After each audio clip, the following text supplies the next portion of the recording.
Hello students, আমি একটি নতুন ব্যাচ শুরু করতে চলেছি কম্পিটিটিভ এক্সামের উপরে। তার জন্য তোমাদের কিছু আমি আপডেটস দিতে চাই। কি আপডেটস? দেখো, গভর্নমেন্ট এখন কিন্তু নিয়োগ করতে চলেছে। কয়েক বছর ধরে নিয়োগে অনেক সমস্যা ছিল এবং সরকার চাইছে সেই ভ্যাকেন্সিগুলো ফুলফিল হতে, এবং তার জন্য বিভিন্ন নোটিফিকেশনও আমরা দেখছি বা ফেসবুক বা অন্যান্য সোশ্যাল মিডিয়ায় তার খবর পাচ্ছি। আর সবথেকে বড় জিনিস যেটা প্রতিশ্রুতি ছিল যে 5 ইয়ার্স রিল্যাক্সেশন, সেটা কিন্তু গভর্নমেন্ট দিতে চলেছে। আগামী কয়েক মাসের মধ্যে আমরা সেটা দেখতে পাবো। এছাড়াও ওয়েস্ট বেঙ্গল পুলিশের একটা ভ্যাকেন্সি আমরা শুনতে পাচ্ছি এবং সেই হিসাবে একটা রিক্রুটমেন্ট বা নোটিফিকেশান আসতে চলেছে। Miscellaneous is ongoing process and ক্লার্কশিপেরও একটা প্রসেস চলছে এবং নতুন আপডেটস, নতুন নোটিফিকেশান কিন্তু আসতে চলেছে।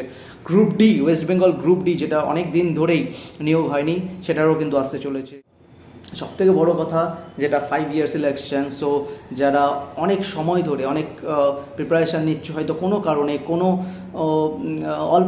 অল্প কিছু নাম্বারের জন্য তোমাদের রিক্রুট হয়নি, তোমাদের রিক্রুটমেন্ট হয়নি, ইনকমপ্লিট থেকে গেছে। সো বি প্রিপেয়ার অ্যান্ড এই সুযোগটাকে কাজে লাগাও, গ্র্যাব ইট। আর আমার নতুন ব্যাচ শুরু হচ্ছে নেক্সট মান্থ থেকে। Please note down the contact number 7797190723।